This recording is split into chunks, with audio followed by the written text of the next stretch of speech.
जैस के सभी गणमान्य सदस्यगण, सभी प्रोफेसर्स, माय कोलीग्स एंड सभी जिज्ञासु श्रोतागण, आज हम चर्चा करेंगे अनेकांतिक perspective of Acharya Siddha Sen and आइडेंटिकम difference nature of soul, special reference to Sanmati Tarka Prakaran. आज हम अ, आचार्य सिद्ध सेन के द्वारा जो अनेकांतिक चिंतन सन्मति तर्क प्रकरण के संदर्भ में जीव और उद्गल के भेदाभेद, जीव में भेदाभेद आदि अनेक प्रकार के विषयों पर चर्चा करेंगे।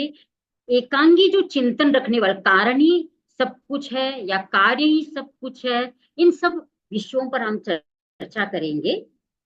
So what is the brief sketch of today's lecture is that transgression in accepting absolute dravyarthik nay and paryarthik nay. Second point is identity come difference between soul and matter. मतलब आत्मा और उद्गल या जीव और उद्गल में भिन्ना भिन्न भेदा भेद कैसे सिद्ध कर सकते हैं, उस पर हम चर्चा करेंगे। Identity cum difference nature of soul, आत्मा में भिन्ना भिन्नत्व कैसे सिद्ध करेंगे। और transgression in accepting absolute cause absolute effect as everything, तो क्या क्या समस्याएं दार्शनिक जगत में उत्पन्न होगी, इन सब के बारे में हम चर्चा करेंगे। रिकॉन्सिलिएशन ऑफ श्रद्धा एंड तर्क, आचार्य सिद्ध सेन ने श्रद्धा, राइट बिलीफ एंड लॉजिक, इन दोनों में कैसे रिकॉन्सिलाइजेशन कर सकते हैं, इस पर भी उन्होंने एक श्लोक लिखा है। इस प्रकार जो मिसलेनियस, जो बहुत सारे भिन्न भिन्न विषयों पर चर्चा है, आज हम जो अपना सन्मति तर्क प्रकरण है उसका जो पहला कांड है उसको हम कंप्लीट करने जा रहे हैं। तो उसमें जो डिफरेंट डिफरेंट इश्यूज आए हैं उन सबको मैं हाईलाइट करना चाहूंगी आज के इस लेक्चर में। और लास्ट लेक्चर में हम सप्तभंगी के बारे में चर्चा किए और कारण कार्य के संदर्भ में भी चर्चा किए, उसी को यहाँ पे आगे बढ़ा रहे हैं। अब आचार्य सिद्धसेन कह रहे हैं कि केवल अगर पर्यायार्थिक दृष्टिकोण को ही मानेंगे, अर्थात वर्तमान ही सब कुछ है, जो प्रत्यक्ष है वही सब कुछ है, अगर इसको ही सब कुछ मानेंगे तो क्या क्या समस्या, इस एकांगी चिंतन से क्या समस्या उत्पन्न हो सकती है। जैसे बुद्धिस्ट फिलॉसफी है, वो केवल क्षणिक क्षण भंगुरता को स्वीकार करता है, क्षणिकवाद के सिद्धांत को स्वीकार करता है। Everything is in flux, everything is changing every moment, तो हर केवल पर्याय को ही सब कुछ मान रहे हैं, तो क्या क्या समस्याएं आएगी। और मतलब जो एकांगी चिंतन है वह आचार्य सिद्धसेन के अनुसार उनका जो एकांगी चिंतन वाले हैं उनका दृष्टिकोण कैसा होता है। जह दव्यम अप्यम तम तहेव अथिति पज्जव नयस्य नय ससमय पन्नवना पज्जव नय मित्त परिपुन्ना, अर्थात जो द्रव्य जिस प्रकार से अर्पित अर्थात उपस्थित हो वह द्रव्य वैसा ही है, ऐसी पर्यायार्थिक नय की देशना है। परंतु द्रव्य निरपेक्ष अर्थात मात्र पर्याय नय में पूर्ण होने वाली वह देशना स्व समय की परूपना नहीं है। यहाँ पे स्व समय का अर्थात स्व सिद्धांत, अर्थात तीर्थंकर की वाणी जिन देशना, जो केवल पर्यायिक दृष्टि को मानते हैं वह जिन वाणी नहीं है। द्रव्य निरपेक्ष केवल पर्याय को मानने वाली जो दृष्टिकोण है वह देश मतलब जिन शासन की देशना नहीं है, वह पर समय की एकांगी देशना है। अब केवल पर्यायिक दृष्टिकोण की जो देशना है, केवल जैसे ये जो वेदांत फिलॉसफी है, केवल द्रव्य को ही सब कुछ मानते हैं, ब्रह्म सत्य बस, अद्वैत ब्रह्म को ही सब कुछ मानते हैं, तो द्रव्य को ही एवरीथिंग मानते, द्रव्यार्थिक दृष्टिकोण को ही सब कुछ मानते हैं। एकांत जैसे न्याय वैशेषिक है, नित्य मानते हैं पदार्थ के स्वरूप को। तो इन लोगों की जो चिंतन है वह कैसा है ये बता रहे हैं। परिपूर्ण यौवन गुणो जह लज्जई बाल भवचर्येन पुनय्य गुण पनिहानम अनागय सुहोव हानत्थम। यहाँ पे आचार्य सिद्धसेन द्रव्यार्थिक नय को प्रूव करने के लिए एक एग्जाम्पल देते हैं। जैसे युवावस्था को प्राप्त पुरुष जैसे बचपन की चेष्टा से लज्जित होता है, वैसे ही भावी सुख प्राप्त करने के लिए गुणों की अभिलाषा करता है। अब यहाँ पे आचार्य सिद्धसेन कहते हैं, अगर हम द्रव्यार्थिक नय के साथ साथ पर्यायर्थिक नय को नहीं मानेंगे, केवल द्रव्यार्थिक नय को मानेंगे, तो अगर कोई व्यक्ति वर्तमान में युवा है, बचपन में उसने कोई गलती की है, मिस्टेक की है, तो वर्तमान में जब उसको वह स्मरण करता है तो उसको शाय फील होता है कि देखो मैंने अज्ञानतावश कैसी गलती कर ली, कैसी मूर्खता कर दी। और वही युवा व्यक्ति अपने बौद्धिक क्षमता के आधार पर अपने भविष्य में किस प्रकार मैं सुख को प्राप्त कर सकता हूँ, अच्छे अच्छे गुणों की उपलब्धि कर सकता हूँ, इसके बारे में भी भावी चिंतन भी वह करता है। अगर उसका त्रैकालिक अस्तित्व नहीं होता, हाँ, द्रव्यार्थिक केवल द्रव्यार्थिक और पर्यार्थिक दोनों का समन्वय नहीं होता, तब वह पुरुष को अतीत की स्मृति नहीं होती। एकांगी कूटस्थ नित्य मानेंगे, कूटस्थ अनित्य मानेंगे, है वस्तु का स्वरूप, उसमें कोई चेंज ही नहीं मानेंगे, तो ये बात घटित ही नहीं हो सकती है। न वह पूर्व बचपन की स्मृति करके लज्जित हो सकता है, न भविष्य के लिए सुख प्राप्ति के लिए कोई चेष्टा कर सकता है। यही इसको आगे की मतलब समझाया है कि भाई द्रव्यार्थिक ने एक त्रैकालिक स्थायी तत्व को सिद्ध करने के लिए युक्ति देकर कहता है कि जब कोई पुरुष युवावस्था को प्राप्त होता है और गुण दोष की परीक्षा करने की बुद्धि उसमें आती है, तब उसे अपनी बाल्यावस्था की भूलें याद आती है और उससे वह लज्जित होता है। इसी प्रकार उसका विवेक भावी में सुख पाने की दृष्टि से उसे गुण की उपलब्धि के लिए प्रेरित करता है। इस तरह युवावस्था में भूतकाल के दोष स्मरण से होने वाली ग्लानि और भावी सुख की आशा में से उत्पन्न होने वाली गुण रुचि, ये दोनों युवावस्था में विद्यमान पुरुष का भूत एवं भविष्य के साथ संबंध जोड़ती है। क्योंकि यदि वह पहले न होता और उसने भूल न की होती तो आज वह लज्जित क्यों होता। इसी प्रकार यदि वह भविष्य में बिल्कुल रहने वाला ही न हो, अगर शनि को क्षण भंग है, केवल वर्तमान पर्याय को ही सब कुछ मानने वाले जो एकांगी दृष्टिकोण वाले हैं, तो वो भविष्य के लिए कैसे सुख की इच्छा करता। भविष्य किसके सुख के लिए वह इस समय साधन प्राप्ति की इच्छा करता।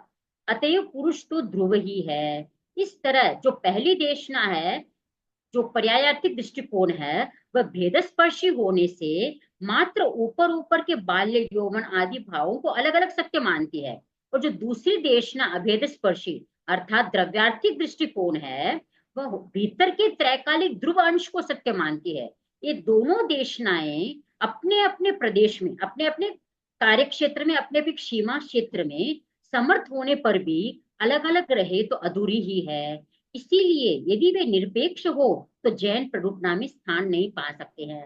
अब जो आचार्य सिद्ध सेन कह रहे हैं कि जो एकांगी पर्यायवाद पर्यायार्थिक दृष्टिकोण मानते हैं और एकांगी द्रव्यार्थिक दृष्टिकोण को ही मानते हैं, वो जो निरपेक्ष पर्याय निरपेक्ष और द्रव्य निरपेक्ष जो बात कर रहे हैं, वो जैन दर्शन के अनुसार उनका कोई स्थान नहीं है। उनका जो दृष्टिकोण है वह एकांगी है।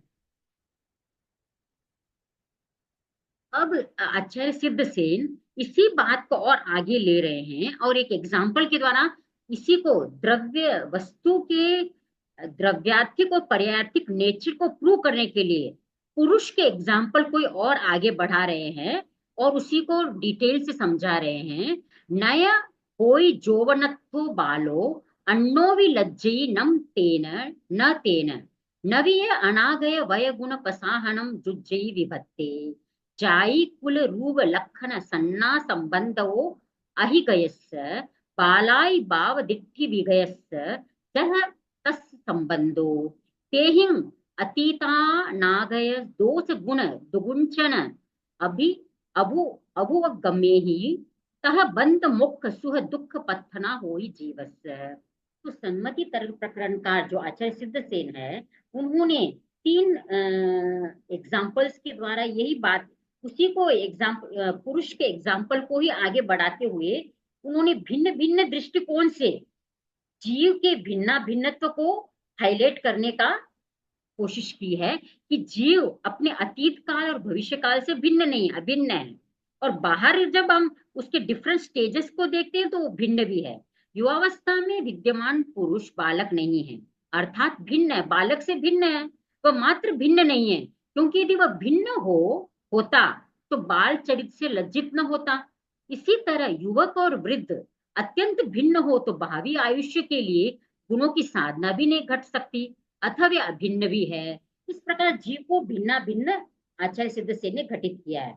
और आगे बढ़ाते हुए आचार्य सिद्ध सेन ने कहा जाति कुल रूप ये जो बाह्य लक्षण है, मनुष्य के नाम और संबंध के आधार पर एक रूप ज्ञात होने वाले और बाल आदि दृष्ट अवस्थाओं के द्वारा विनष्ट होने वाले उस पुरुष का जिस तरह का संबंध घटित होता है। हम किसी पुरुष को देखते हैं, उसकी जाति नहीं बदलती है, कुल नहीं बदलता है, रूप बदलता रहता है, लक्षण बदलते रहते हैं, नाम नहीं बदलता है, संबंध भी वही रहते हैं।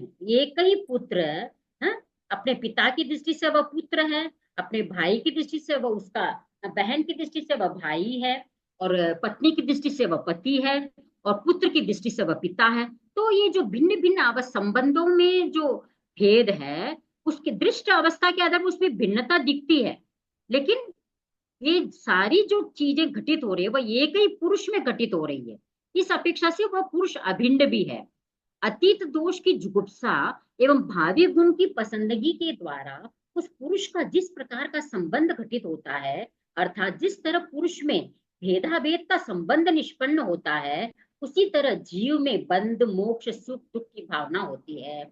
अगर जीव पुरुष में भेदाभेद का संबंध नहीं मानेंगे, अर्थात अतीत वर्तमान और भविष्य जो तीनों उसका स्वरूप है, तीनों मिलकर ही वह पुरुष बनता है, इस प्रकार अगर हम नहीं मानेंगे, पुरुष में भेदा भेद नहीं मानेंगे, तो बंधन किसने किया और मोक्ष किसका होगा, और सुख दुख मतलब पुण्य पाप सुख दुख किसको प्राप्त होगा अगर उत्पन्न हुआ और नष्ट हो गया। अगर अगली पर्यायी नहीं है, अतीतकालीन पर्याय नहीं थी, तो बंधन मोक्ष इस प्रकार की जो एथिकल इश्यूज है, एथिकल जो समस्याएं हैं, जो आचार संबंधी जो समस्या है, उनका समाधान नहीं हो सकता है। और जो कर्म सिद्धांत है, इस पर संपूर्ण जैन दर्शन टिका हुआ, आचार शास्त्र टिका हुआ है, वो भी हम सिद्ध नहीं कर सकते। इस प्रकार आचार्य सिद्ध सेन का कहना है कि पुरुष भिन्ना भिन्न है। अनेकांत दृष्टिकोण से देखे तो यह वस्तु का स्वरूप है, प्रमेय का स्वरूप है, भेदा भेदात्मकता। इसी को आगे और डिटेल किया है, इसी को एक्सप्लेन किया है। अब आचार्य सिद्ध से नेक्स्ट, अब एक जीव में ही भेदा भेद को आचार्य सिद्ध सेन ने अनेकांतिक सापेक्ष दृष्टिकोण से एक्सप्लेन किया है, क्योंकि अनेकांत एक ऐसी चाबी है जिससे अनेक प्रकार की जो वस्तु जगत की जो समस्याएं हैं, दार्शनिक समस्याएं हैं, व्यवहारिक समस्याएं हैं, उन सब समस्याओं का समाधान हम अनेकांत के आलोक में खोज सकते हैं। तो आचार्य सिद्ध सेन कह रहे हैं कि जीव और पुद्गल में भी भेदा भेदात्मक संबंध है। अन्नोन अन्नोनानुगयाणम इमं व तम व इति विभयन मजुत्तम जह दुग्ध पाणियाणम जावंत विशेष पज्जाया रुवाई पज्जवा जे देहे जीवदवियम्मि शुद्धम्मि ते अन्नोन्नानुगया पज्जव निद्रा भवत्यस्मि। यहाँ पे बता रहे हैं आचार्य सिद्ध सेन, दूध और पानी की तरह अन्योन्य में ओतप्रोत पदार्थ में यह और वह ऐसा विभाग करना योग्य नहीं है। जितने विशेष पर्याय हो उतना अविभाग समझना चाहिए। जैसे वर्तमान में हम संसारी आत्मा है, जो संसारी आत्मा होती है वह जीव और पुद्गल का सम्मिश्रण रूप है। हम यह नहीं कह सकते ये जीव ही है या केवल ये जीव अलग है। मतलब जैसे मैं हूं यहाँ पे वर्तमान आपके सामने, मैं केवल जीव हूं या केवल पुद्गल हूं, कोई नहीं कह सकता है, ठीक है ना, क्योंकि दोनों संसारी अवस्था में कर्म पुद्गल आत्मा की चिपके हुए है। उस अपेक्षा से हम शरीरधारी जो जीव है, जीव और पुद्गल का एक सम्मिश्रण है। शरीर में जो रूप आदि पर्याय है और जो पर्याय विशुद्ध जीव में है, उनका वर्णन अन्योन्य में मिलित रूप से ही संसारी जीव में करना चाहिए। तो संसारी जीव में जीव पुद्गल का भिन्ना भिन्नात्मकता को सिद्ध किया गया है। अब यहाँ पे आचार्य सिद्ध सेन बता रहे हैं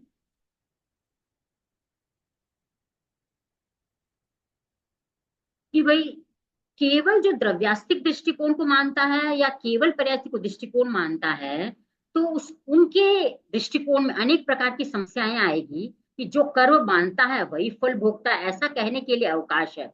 अगर हम द्रव्यास्तिक नय को मानेंगे तो जो बांधता है उसी का पूर्व जन्म पुनर्जन्म, जिसका पूर्व जन्म था उसी का पुनर्जन्म होता है संसारी आत्मा का, तो उसने कर्म बांधा है तो फ्यूचर में जब उदय में आएगा तो उसका फल भोगेगा।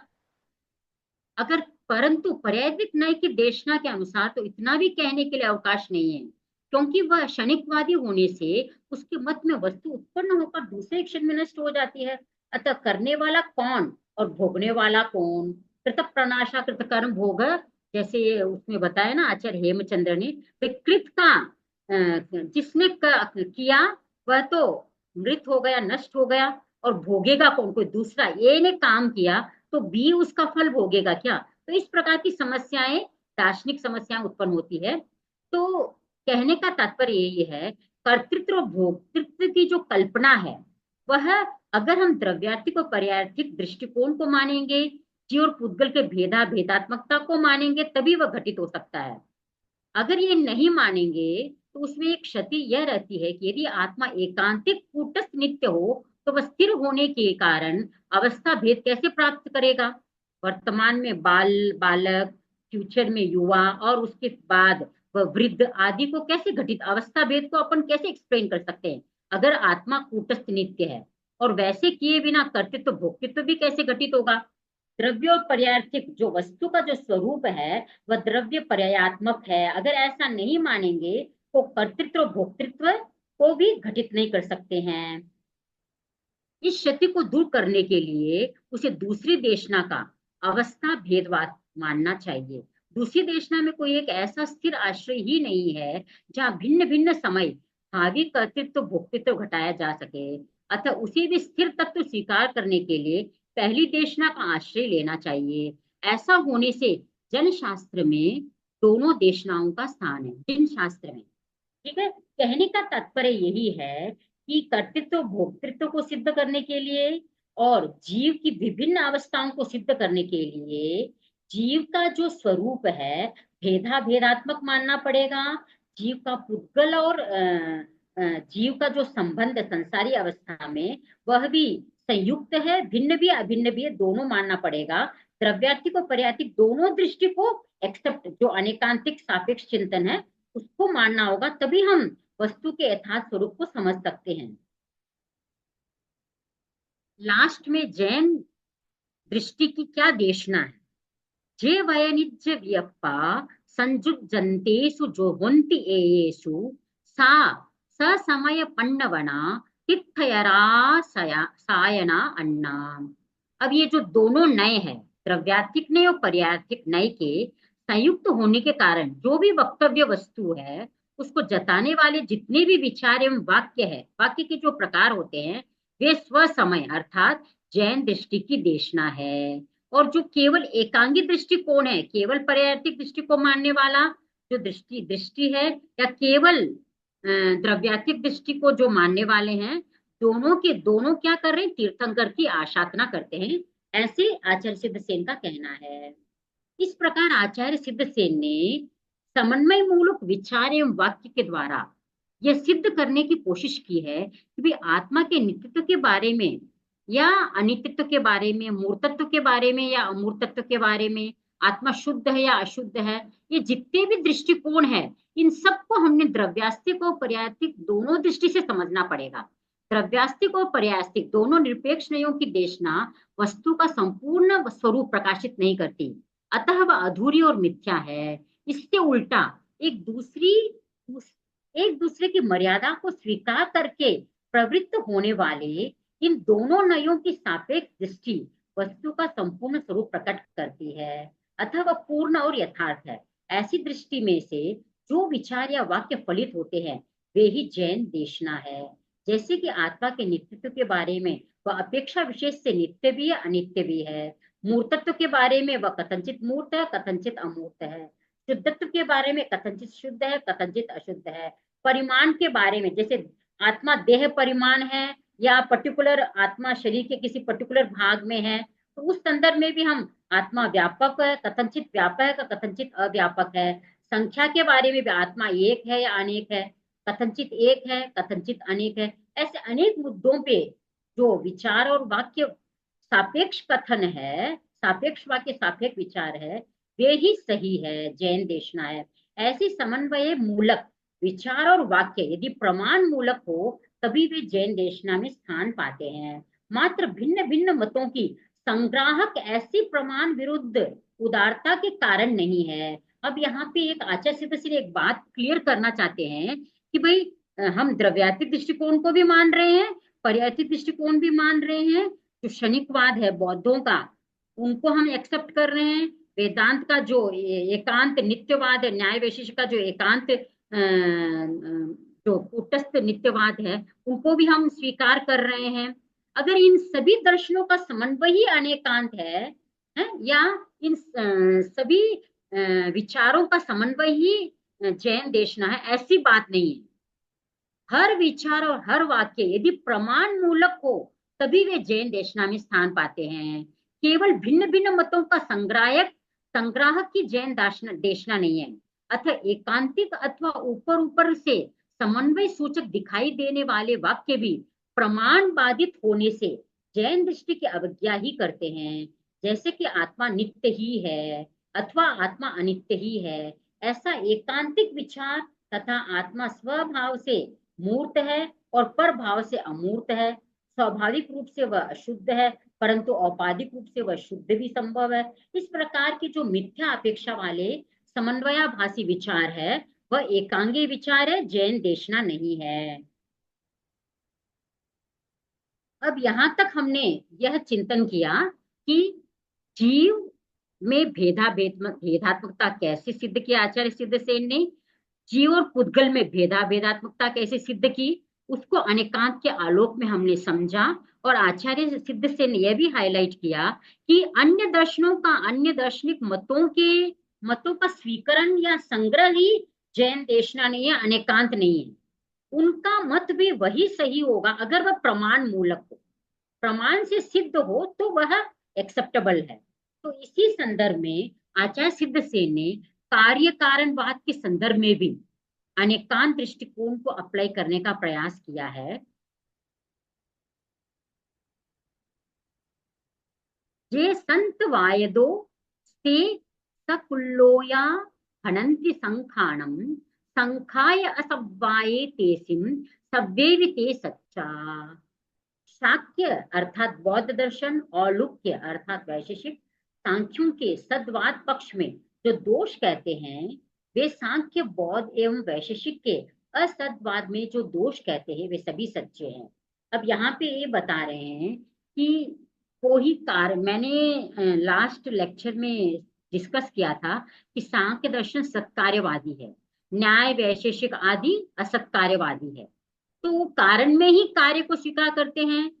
ठीक है, तो कारण को ही, अर्थात सांख्य दर्शन कारण को इंपॉर्टेंस दे रहा है कि कारण में ही कार्य है। और जो वैशेषिक मत है वह कार्य को महत्व दे रहा है कि भाई कार्य ही सब कुछ। तो दोनों जो एकांगी दोष से अगर दूषित है तो दोनों ही गलत है। तेऊ भनो भयनो वनिया सम्मदंसन मनुत्तरम होन्ति जम भव दुख विमोक्षम दो विन पूरन्ति पाडिकम। वे सद्वाद और असद्वाद दोनों अनेकांतिक दृष्टि से नियमित हो तभी सर्वोत्तम सम्यक दर्शन बनते हैं, क्योंकि एक एक व्यस्त वे दोनों संसार के दुख मुक्ति नहीं साधते हैं। अगर हम केवल कारण को मानेंगे तो भी दृष्टिकोण सही नहीं है। केवल कार्य ही सब कुछ है उसको मानेंगे तो वो भी मतलब एकांगी दृष्टिकोण होगा। तो दोनों सद्वाद और असद्वाद, ठीक है ना, कारण में कार्य सत्य है और दूसरा ये जो ये सांख्य दर्शन है कारण में ही कार्य सत्य है, और जो न्याय वैशेषिक मानते हैं कि कारण में कार्य असत्य है। तो जो एकांगी ऐसा सद्वाद या असद्वाद को ही मानते हैं, अगर वे दोनों अनेकांत दृष्टि से नियमित न हो, अर्थात जब हम कारण को मुख्य मानेंगे तो कार्य मुख्य रहेगा और कार्य गौण हो जाएगा। जब कार्य मुख्य होगा तो कारण गौण हो जाएगा। लेकिन दोनों को जैन दर्शन स्वीकार करते हैं। तो अनेकांत दृष्टि से अगर दोनों सद्वाद और असद्वाद को स्वीकार करते हैं तभी हम सर्वोत्तम सम्यक दर्शन बनते हैं। और इसी से संसार में जो दुख से मुक्ति, नहीं तो हमेशा समस्याएं उत्पन्न होगी, दुख ही उत्पन्न होगा कि ये विवादी, हर समय विवाद ही रहेगा, कलह ही रहेगा, क्लेश ही रहेगा, कहीं कोई समाधान ही नहीं माने। क्योंकि एकांगी दृष्टिकोण कारण ही सब कुछ है, कार्य ही सब कुछ है। ठीक है ना, कोई मानेंगे कि वर्तमान जन्म में ही सब कुछ है। ठीक है, क्योंकि पूर्व जन्म किसने देखा और कोई कार्य जो भविष्य में नया पुनर्जन्म होने वाला उसको दिख नहीं रहा है, तो वर्तमान का जो जीवन कारण दिख रहा है वही सब कुछ है। इस प्रकार अनेकांत दृष्टि से अपन देखेंगे तब तो दोनों ही सही घटित होंगे। उसको एक एग्जाम्पल से आचार्य सिद्धसेन ने प्रूव करने की कोशिश की है। नत्ति पुड़वी विशुद्धो घड़ोत्ति जम तेन जुज्जे अन्ननो जम पुड़ घड़ोत्ति पुब्बम न आसी पुड़वी तवो अन्नो। चूंकि घट पृथ्वी से भिन्न नहीं है, जो घड़ा है वह मिट्टी से भिन्न नहीं है, मिट्टी से ही घड़ा बना है, अथवा वह उससे अभिन्न होना चाहिए।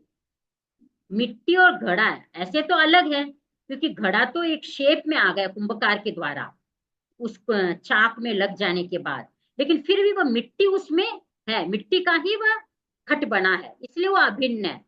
चूंकि पृथ्वी पहले घड़ा घड़ा नहीं थी अथवा उससे भिन्न है, ठीक है ना। घड़ा बनने से पूर्व जो मिट्टी थी वह घड़ा नहीं थी, इस अपेक्षा से वह पृथ्वी और घड़ा दोनों भिन्न है।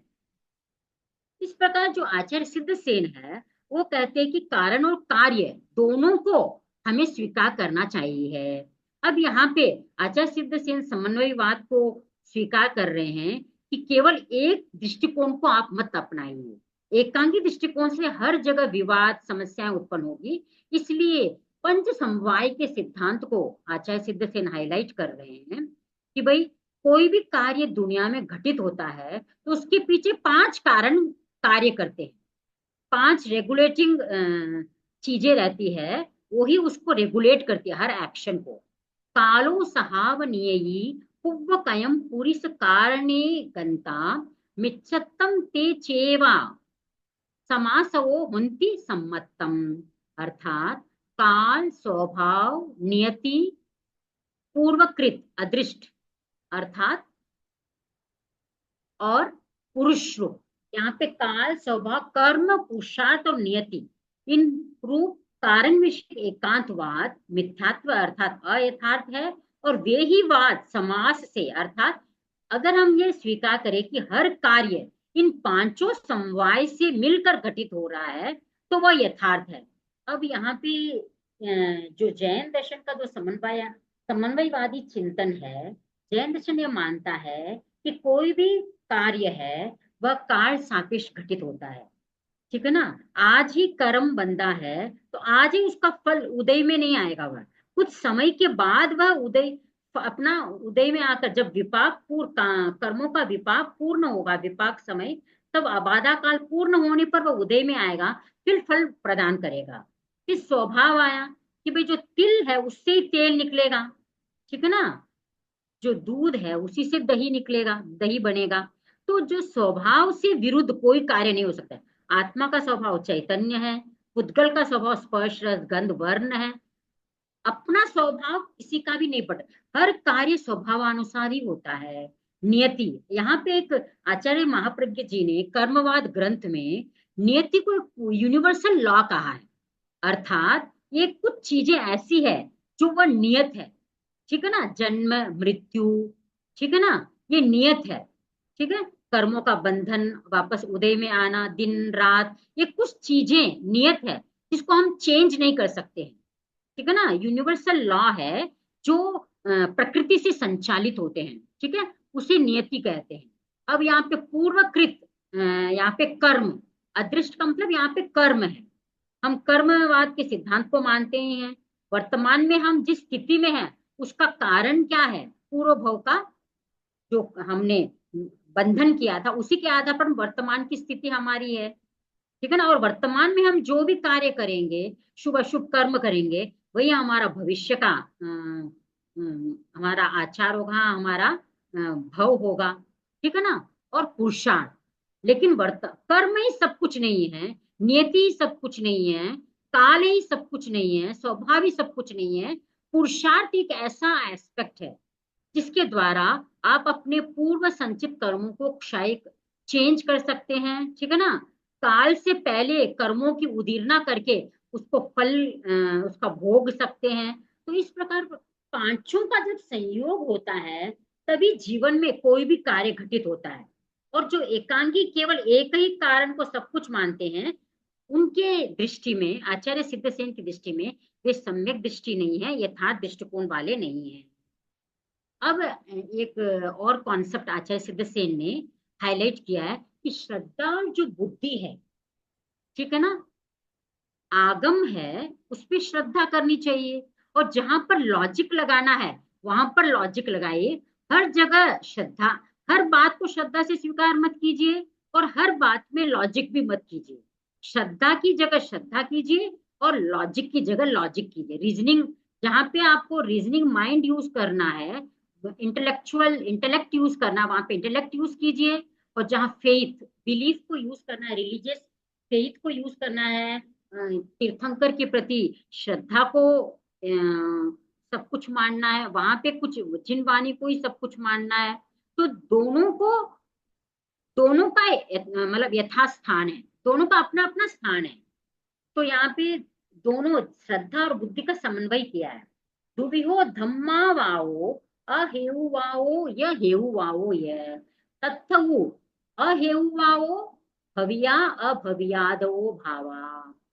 यहाँ पे बता रहे हैं वस्तु प्रतिपादक जो आगम है वह अहेतुवाद और हेतुवाद, इस तरह दो प्रकार का है। इसमें से जो अहेतुवाद है उसका विषय भव्य अभव्य आदि है, पदार्थ है। अब कोई कहता है कि अमुक व्यक्ति भव्य क्यों है और अमुक व्यक्ति अभव्य क्यों है, और अभवी जीव ने ऐसा कौन सा अपराध किया कि वह कभी भी मुक्त नहीं होगा, हर समय संसार में भव भ्रमण करता रहेगा। एक लेख, एक फॉरेनर आया था यहाँ पे जैन विश्व भारती इंस्टीट्यूट में, मतलब अभी वर्तमान में नहीं चल रहा है, 7-8 साल से पहले अंडरस्टैंडिंग जैनिज्म एक कोर्स चलता था। एक 20 दिन का, 21 दिन का एक लेक्चर सीरीज चलती थी जिसमें फॉरिनर्स पार्टिसिपेट करते थे समर वेकेशन में। समर स्कूल प्रोग्राम था। तो उसमें एक फॉरिनर आया था। उसने, जब मैं कर्म सिद्धांत पर लेक्चर दे रही थी, 3 लेक्चर्स के बाद जब पूर्व जन्म पुनर्जन्म आदि के बारे में बहुत चर्चा हुई और भवी अभवी की जब कोई बात आई, तो उन्होंने मतलब रेस किया कि भाई अभवी ने ऐसा कौन सा कर्म किया है कि वह कभी भी मुक्त नहीं होगा। तो ये जो कॉन्सेप्ट है भवी अभवी, इसमें हम तीर्थंकर केवली गम्य छोड़ सकते हैं, इस पर हम तर्क नहीं कर सकते हैं। ये आचार्य सिद्धसेन का कथन है। भवियो सम्मदंसन नान चरित परिवत्ति संपन्नो नियमा दुखंत कड़ो विलक्षणम तिलक्षणम हेउ वायस्य। सम्यक दर्शन, सम्यक ज्ञान और सम्यक चारित्र्य की प्राप्ति से संपन्न भव्य अवश्य दुख का अंत करने वाला हुआ है। यह हेतुवाद का लक्षण है। अब ये यहाँ पे लक्षण लगा दिया ना कि भव्य कौन, जो सम्यक दृष्टि या सम्यक ज्ञान और सम्यक चारित्र, इन तीनों के सम्मिश्रण से भवी एक न एक दिन दुख का अंत करेगा, अर्थात संसार का अंत करेगा। तो यहाँ पे लॉजिक लगा सकते हैं भाई ये 3 साधन है, इन साधनों के द्वारा जो भवी जीव है वह दुख का अंत करेगा। ठीक है ना। कोई अगर प्रश्न रेज करे कि भवी दुख का अंत करके मुक्त कैसे होगा, तो हम वहां पे हेतु लगा सकते हैं, लॉजिक लगा सकते हैं। ये प्रयोग करके, इन साधनों का प्रयोग करके, इन चीजों को अप्लाई करके, रत्नत्रय को अप्लाई करके, वह दुख का अंत कर सकता है। जो हेवुवाय पक्कम में हेवुवो आगमेय आगमयो तो ससमय पन्नवो सिद्धंत विराहो अन्नो। यहाँ पे आचार्य सिद्धसेन कहते हैं जो हेतुवाद के विषय में हेतु से और आगमवाद के विषय में केवल आगम से प्रवृत्त होता है, वह स्व समय अर्थात सिद्धांत का प्ररूपक आराधक है। वह जिन देशना का आराधक है, अनेकांत का आराधक है, और दूसरा है केवल वह हेतुवाद की जगह श्रद्धा लगा रहा है और श्रद्धा की जगह हेतुवाद, हेतु तर्क लगा रहा है, वह सिद्धांत का विराधक है, अर्थात अनेकांत सिद्धांत का विराधक है। इस प्रकार आचार्य सिद्धसेन ने यह प्रूव करने की कोशिश की है कि भाई किस प्रकार श्रद्धा और बुद्धि का दोनों का समन्वय हो सकता है। अगर आपको पढ़ना है कि अभवी अभवी क्यों है, उस फॉरिनर ने बहुत लंबा डिस्कशन चला और उसने फिर एक आर्टिकल, रिसर्च आर्टिकल भी लिखा जो श्रमण जर्नल में छपा आगे जाके। तो उन्होंने मुझे भी वो आर्टिकल भेजा। आप सभी को अगर योग मिले तो वो आर्टिकल जरूर पढ़ना। उसमें उन्होंने बहुत लॉजिकली पहले डिस्कस किया, फिर उन्होंने उस फॉरेनर ने श्रद्धा के द्वारा यह स्वीकार किया कि भाई जैनिज्म में दो चीजें हैं, श्रद्धा और तर्क। और जहां पे श्रद्धा का विषय है वहां पे श्रद्धा लगानी चाहिए, और जहां तर्क का विषय है वहां तर्क लगाना। इस प्रकार अनेकांत दृष्टिकोण से उन्होंने कंक्लूड किया उस आर्टिकल को। अब नेक्स्ट आचार्य सिद्धसेन अगेन एकांगी दृष्टिकोण वालों का खंडन कर रहे हैं, और समन्वयवादी दृष्टिकोण, समन्वयवादी जो आचार्य सिद्धसेन है, अनेकांत के आलोक में वो जो हर सिद्धांत का में समन्वय खोजने की कोशिश करते हैं, तो उन्होंने जो एकांगी आत्मा के संदर्भ में जो एकांगी चिंतन है उनके पक्ष को मिथ्यात्व बता रहे हैं, और उनके ऑपोजिट पक्ष को वह सम्यक्त्व के रूप में स्वीकार करते हैं, सम्यक दृष्टिकोण के रूप में स्वीकार करते हैं। जो यह स्वीकार आत्मा के संदर्भ में 6 प्रकार की विचारधारा है, नत्थि यह निच्छो न कुनई कयम न वेयेयी नत्थि निवाणम, नत्थि य मुक्को वाओ छम्मितस्य ठाणाई। अब आचार्य सिद्धसेन कह रहे हैं 6 स्थानों से व्यक्ति मिथ्यात्वी बनता है। जो यह मानता है आत्मा नहीं है, पहला। दूसरा, आत्मा नित्य नहीं है। तीसरा, आत्मा कर्ता नहीं है। चौथा, आत्मा उस कर्म कर्म का भोक्ता नहीं है। पांचवा, निर्वाण या मोक्ष नहीं है, और मोक्ष प्राप्ति का साधन भी नहीं है। ये जो 6 चीजें हैं, ऐसा जो चार्वाक मानता है कि नित्य आत्मा जैसे कुछ है ही नहीं, वर्तमान में जो दिख रही है आत्मा वही सब कुछ है, ठीक है ना। प्रत्यक्ष में एवं आत्मा, शरीर एवं आत्मा, वो आत्मा को भी शरीर, आत्मा को भी शरीर को ही आत्मा मान रहा है, और नित्य आत्मा को तो वो मानता ही नहीं है, केवल प्रत्यक्ष आत्मा को ही मानता है।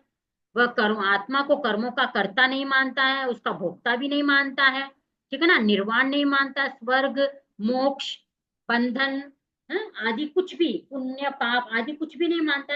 जो ऐसे एकांगी चिंतन वाले चारवाक, या जो एकांगी चिंतन वाले बौद्ध, सांख्य, न्याय, वैशेषिक, वेदांत, ये जितने भी मत है, ये सारे मिथ्यात्व के द्योतक है, मिथ्या दृष्टिकोण वाले हैं या एकांगी चिंतन वाले हैं।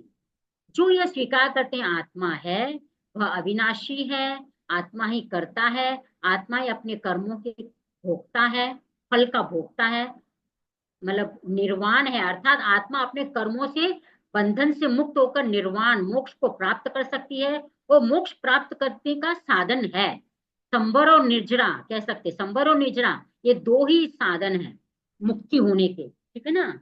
आशो भव हेतु संवरो मोक्ष कारण इति मार्ग की दृष्टि रण्य दस्या प्रपंचनम, ठीक है ना। आश्रय भी बंधन का कारण है, और संवरी मोक्ष का हेतु है। यही आरती दृष्टि है। अन्य जितने भी चीजें वो प्रपंच है। जो आत्मा के त्रैकालिक अस्तित्व को स्वीकार करता है, आत्मा को स्वीकार करता है, वह आस्तिक है। जो आत्मा को कर्ता के रूप में और कर्म के फल के भोक्ता के रूप में स्वीकार करता है, निर्वाण और मोक्ष के उपाय को स्वीकार करता है, वो सब आस्तिक है। और जो इससे ऑपोजिट है वो सभी नास्तिक है, जैन दृष्टि के अनुसार। ऐसे वैदिक दृष्टिकोण से देखें तो वैदिक ये कहते हैं कि भाई हम ये बातें कह रहे कि 6 चीजें जो नहीं मानते वो नास्तिक है, और वो मानते हो नास्तिक वो वेद निंदक है। जो वेद की निंदा करते हैं वो नास्तिक है।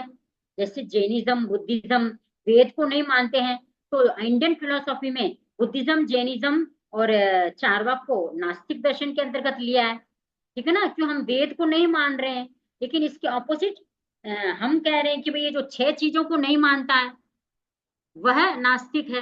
तो इस प्रकार अपना अपना इंटरप्रिटेशन है। जैन दर्शन का यह दृष्टिकोण है कि जो इन 6 चीजों को मानता है वह सम्यक दृष्टि है, यथार्थ दृष्टि है, यथार्थ ज्ञान है। तो इस प्रकार आचार्य सिद्धसेन अंत में ग्रंथ के मतलब उस प्रथम कांड के क्या इस सन्मत्तर के अंत में कह रहे हैं कि शास्त्र प्रोपणा के अधिकारी के लिए आवश्यक गुण क्या है। कौन शास्त्र का लेक्चर कर सकता है, कौन उसकी प्रोपणा कर सकता है। नहु शासन भक्ति मित्त एन सिद्धांत जानवो होई, न भी जानवो विनियमा पन्न बना निश्चयो नामम। यहाँ पे आचार्य सिद्धसेन बहुत सुंदर बता रहे हैं, केवल आगम की भक्ति से कोई सिद्धांत का ज्ञाता नहीं होता है, ठीक है ना। भगवान महावीर ऐसे हैं, भगवान महावीर में ऐसे, तीर्थंकर की स्तुति करने से उनके सिद्धांत का कोई ज्ञानी नहीं बन जाता है, और उसका ज्ञाता भी नियम से प्रोपणा के योग्य नहीं बनता है। जो तीर्थंकर क्या आगम वाणी का ज्ञान कर रहा है, वह ज्ञाता भी उसमें उस ज्ञान की प्रोपणा अर्थात शुद्ध ज्ञान उसमें है, यह जरूरी नहीं है। ठीक है ना। केवल आगम भक्ति से या आगम के ज्ञान से कोई भी उसका आगम का वक्ता नहीं बन सकता, प्रवक्ता नहीं बन सकता है। उसके लिए उसकी गहराई चाहिए, सम्यक दृष्टिकोण चाहिए, और उसका अनेकांतिक दृष्टिकोण चाहिए। क्योंकि जब तक अनेकांत रूपी चाबी हमारे हाथ में नहीं आएगी, किसी भी प्रकार की समस्या का ताला ताला हम नहीं खोल सकते हैं, ताले को हम नहीं खोल सकते हैं। तो तत्वों के पूर्ण और निश्चित ज्ञान के लिए क्या करना चाहिए, इस पर आचार्य सिद्धसेन कह रहे हैं, सुत्तम अत्थ निमेनम न सुत्तम तेन अत्थ परिवत्ति, अत्थ गई उन नयवाय गहन लीना दुरभिगम्मा, तम्मा अहि गय सुत्तेन अत्थ संपायनम मयि जय्यव्वम आयर्य धीरहत्ता हंदि महानम विलंबेन्ति। अर्थात सूत्र अर्थ का स्थान है, अर्थात आगम का स्थान है, परंतु मात्र सूत्र से अर्थ की प्रतिपत्ति नहीं होती है, अर्थ का ज्ञान नहीं होता है। अर्थ का ज्ञान भी गहन नयवाद पर आश्रित होने से दुर्लभ है। क्योंकि ना अगर आगम में जो बात कही गई है, अगर हम अनेकांत दृष्टि से उसको समझने का प्रयास नहीं करेंगे, अनेकांत रूपी चश्मे से हम आगम को नहीं पढ़ेंगे, तो हमें आगम में जो सूत्र और अर्थ लिखे गए हैं वह भी समझ में नहीं आएगा। इसीलिए आचार्य मतलब आगम वाणी है, नत्ति नय विहूनम नत्ति जिनवयम नय विहूनम, जो भी जिन वचन है वह नय रहित नहीं है। अगर नए दृष्टिकोण को आप रख के हर लाइन आगम के हर सूत्र हर अर्थ को समझने का प्रयास करेंगे, तभी हम उसकी आत्मा को समझ पाएंगे, सूत्र की आत्मा को या अर्थ की आत्मा को या सूत्रार्थ के तात्पर्यार्थ को हम समझ पाएंगे, उसके मीनिंग के एसेंस को समझ पाएंगे।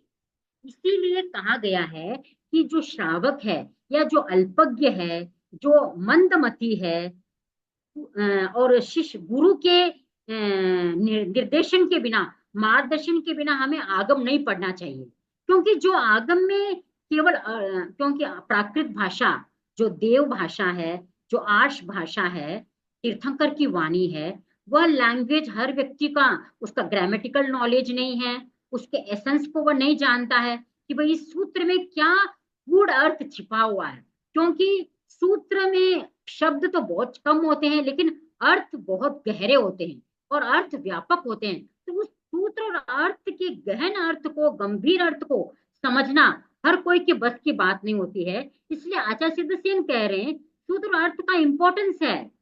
केवल सूत्र अर्थ का पढ़ लेने से उसका ज्ञान नहीं हो जाता है, उसका ज्ञान तभी हो सकता है जब हम नए दृष्टि से उसको पढ़ेंगे, नए रूपी चश्मे से हर आगम के वाक्य को, सूत्र को पढ़ेंगे, तो हमें उसका यथार्थ बोध होगा, यथार्थ ज्ञान होगा। अतः सूत्र का ज्ञाता अर्थ प्राप्त करने का प्रयत्न करें, क्योंकि अकुशल एवं दृष्ट आचार्य सचमुच शासन की विडंबना करते हैं। अर्थात गुरु की यहाँ पे हाईलाइट किया गया कि भाई गुरु कौन होता है, जो सूत्र और अर्थ का एकदम गहन ज्ञाता हो, क्योंकि शिष्य उसी को सुन करके वह अपने आचार को आगे सही और गलत की दिशा में ले जाएगा। इसीलिए 10वें कालिक सूत्र में बहुत सुंदर कहा है, स्वच्छा जाने कल्याणम स्वच्छा जाने पावगम। ठीक है ना। आत्मा, जीव या कोई भी शिष्य सुनकर ही जानता है क्या करणीय है, क्या अकरणीय है। ठीक है ना।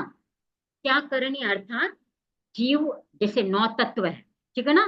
तो आश्रव क्या है, हेय है, संवर और निर्जरा उपादेय है। इस प्रकार जब तक हमें ज्ञान नहीं होगा, अच्छे गुरु का मार्गदर्शन प्राप्त नहीं होगा, तो हमें सूत्र और अर्थ का भी सही बोध नहीं होगा। इसीलिए कोई भी शास्त्र पढ़ते हैं तो सर्वप्रथम हमें उसे गुरु के मार्गदर्शन में पढ़ना चाहिए। इस संदर्भ में मैं कहना चाहूंगी कि प्रोफेसर नरेंद्र जी भंडारी की ये बहुत जिज्ञासा रहती है कि हम शास्त्र को सही मार्गदर्शक से समझे। इसीलिए वो केवल सरफेशियल लेक्चर को इंपॉर्टेंस नहीं देते हैं। हम शास्त्र समय सार की उन्होंने लेक्चर सीरीज रखी है। पहले पन्नवना आचार्य स्वामी चैतन्य प्रज्ञा जी का लेक्चर सीरीज हुई थी, और अभी ये सन्मति तर्क प्रकरण का भी लेक्चर सीरीज चल रही है।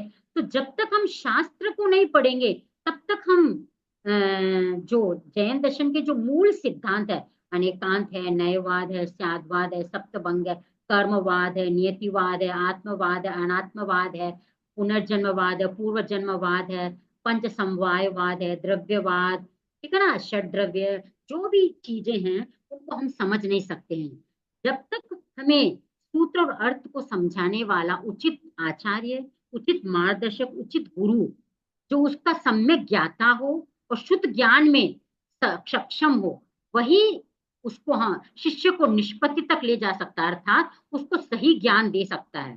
तो आज हमने चर्चा की किस प्रकार आचार्य सिद्धसेन ने जीव में भेदात्मकता को सिद्ध किया अनेकांत के आलोक में, जीव और पुद्गल के बीच में भेदात्मकता को सिद्ध किया, कारण कार्य के संदर्भ में भी भेदात्मकता की दृष्टि से अनेकांतिक दृष्टि को हाईलाइट किया, और पंच समवाय के माध्यम से अनेकांतिक दृष्टिकोण से समन्वयवाद को दृष्टिकोण को हाईलाइट किया, और हेतुवाद और श्रद्धावाद, इन दोनों में किस प्रकार समन्वय किया जा सकता है, और सूत्रार्थ का ज्ञाता कौन होता है, उसका गहन अर्थ का ग्रहण करने वाला, तात्पर्यार्थ को समझने वाला इस दुनिया में दुर्लभ है। तो उचित मार्गदर्शन, सम्यक मार्गदर्शक के मार्गदर्शन में ही हमें गहन शास्त्रों का अध्ययन करना चाहिए।